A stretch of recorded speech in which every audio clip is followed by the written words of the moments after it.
Chapter 13, in which is continued the adventure of the Knight of the Grove, together with the sensible, original, and tranquil colloquy that passed between the two squires.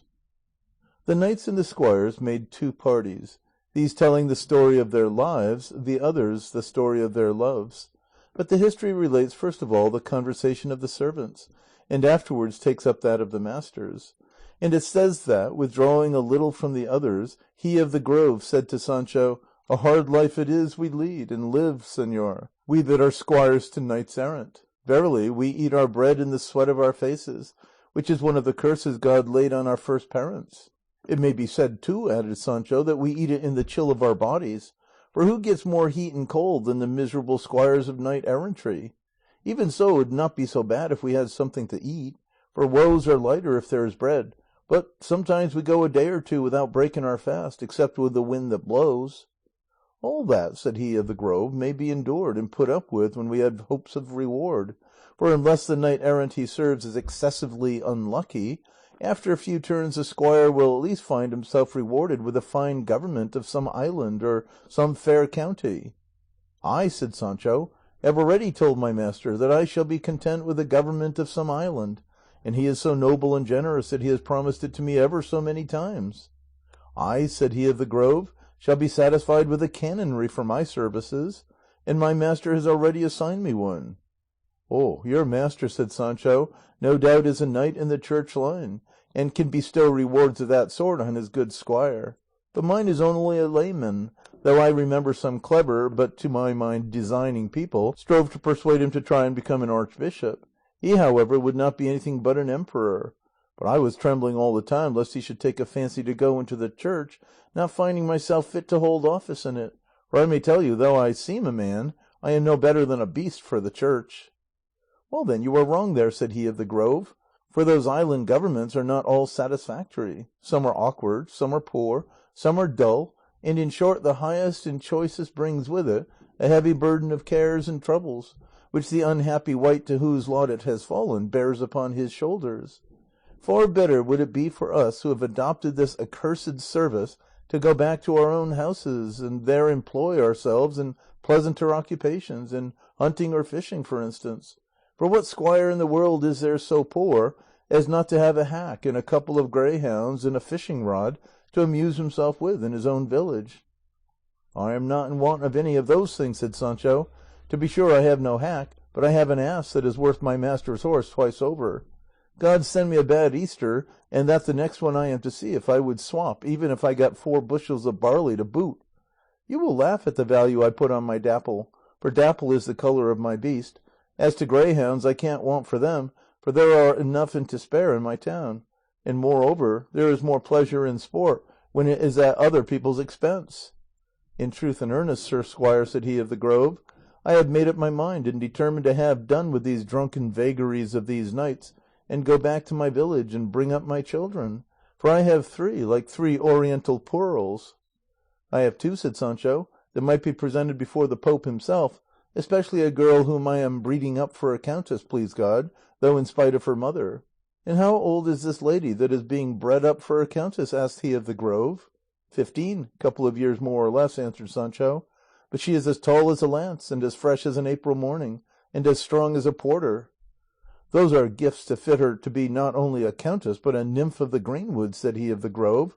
"Whoreson strumpet, what pith the rogue must have!" To which Sancho made answer, somewhat sulkily, "She's no strumpet, nor was her mother, nor will either of them be, please God, while I live. Speak more civilly; for one bred up among knights errant, who are courtesy itself, your words don't seem to me to be very becoming." "Oh, how little you know about compliments, sir squire," returned he of the Grove. "What! Don't you know that when a horseman delivers a good lance thrust at the bull in the plaza, or when anyone does anything very well, the people are wont to say, 'Ha, whoreson rip, how well he has done it,' and that what seems to be abuse in the expression is high praise? Disown sons and daughters, señor, who don't do what deserves that compliments of this sort should be paid to their parents." "I do disown them," replied Sancho; "and in this way, and by the same reasoning, you might call me and my children and my wife all the strumpets in the world, for all they do and say is of a kind that in the highest degree deserves the same praise. and to see them again I pray God to deliver me from mortal sin, or, what comes to the same thing, to deliver me from this perilous calling of squire into which I have fallen for a second time, decayed and beguiled by a purse with 100 ducats that I found one day in the heart of the Sierra Morena.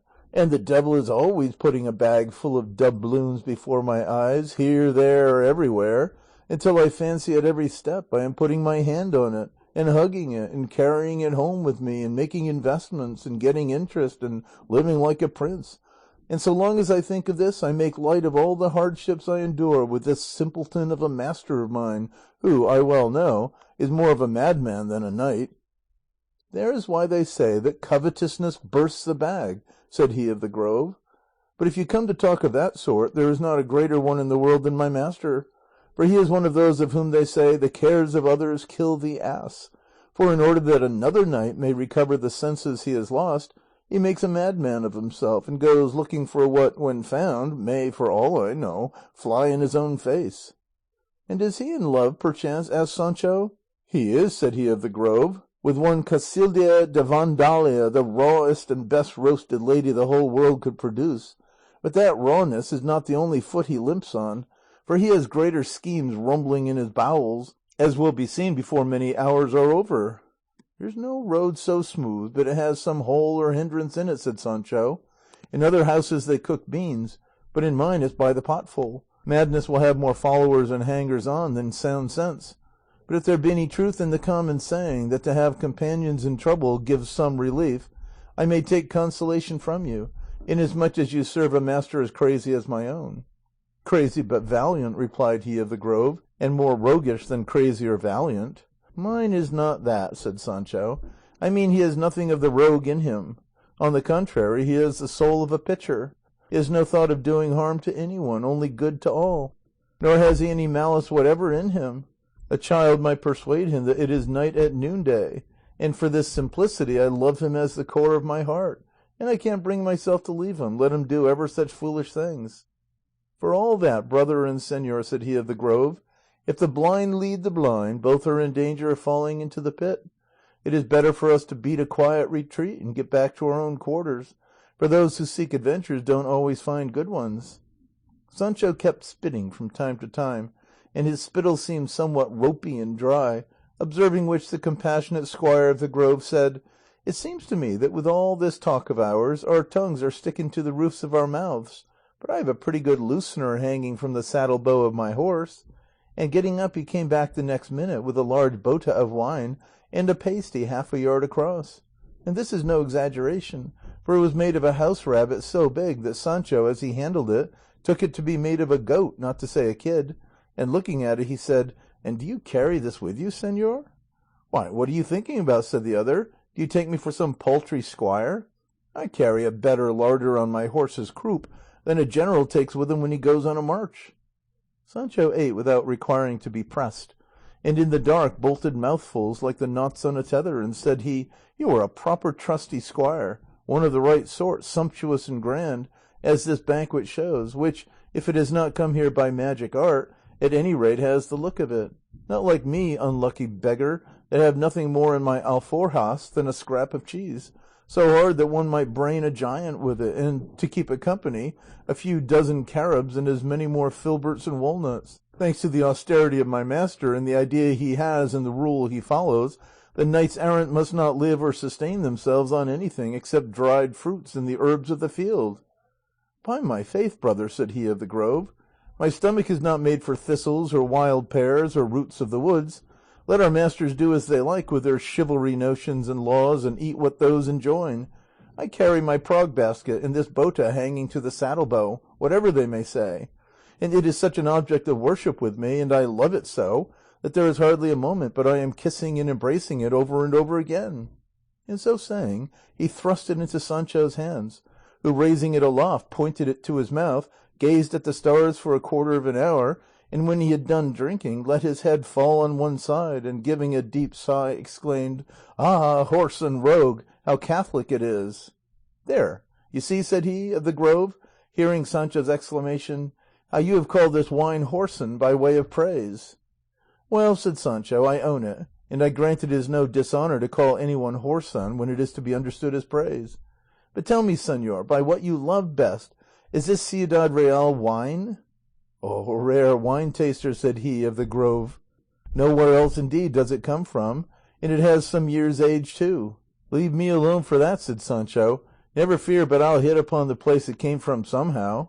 What would you say, sir squire, to my having such a great natural instinct in judging wines that you have only to let me smell one, and I can tell positively its country, its kind, its flavour and soundness, the changes it will undergo, and everything that appertains to a wine? But it is no wonder, for I have had in my family, on my father's side, the two best wine tasters that have been known in La Mancha for many a long year. And to prove it, I'll tell you now a thing that happened them. They gave the two of them some wine out of a cask to try, asking their opinion as to the condition, quality, goodness, or badness of the wine. One of them tried it with the tip of his tongue, the other did no more than bring it to his nose. The first said the wine had a flavour of iron, the second said it had a stronger flavour of cordovan. The owner said the cask was clean, and that nothing had been added to the wine from which it could have got a flavour of either iron or leather. Nevertheless, these two great wine tasters held to what they had said. Time went by, the wine was sold, and when they came to clean out the cask they found in it a small key hanging to a thong of cordovan. See now if one who comes of the same stock has not a right to give his opinion in such like cases. Therefore I say, said he of the Grove, let us give up going in quest of adventures, and as we have loaves let us not go looking for cakes, but return to our cribs, for God will find us there if it be his will. Until my master reaches Saragossa, said Sancho, I'll remain in his service. After that, we'll see. The end of it was that the two squires talked so much and drank so much that sleep had to tie their tongues and moderate their thirst, for to quench it was impossible, and so the pair of them fell asleep clinging to the now nearly empty bota, and with half-chewed morsels in their mouths. And there we will leave them for the present, to relate what passed between the Knight of the Grove and him of the Rueful Countenance.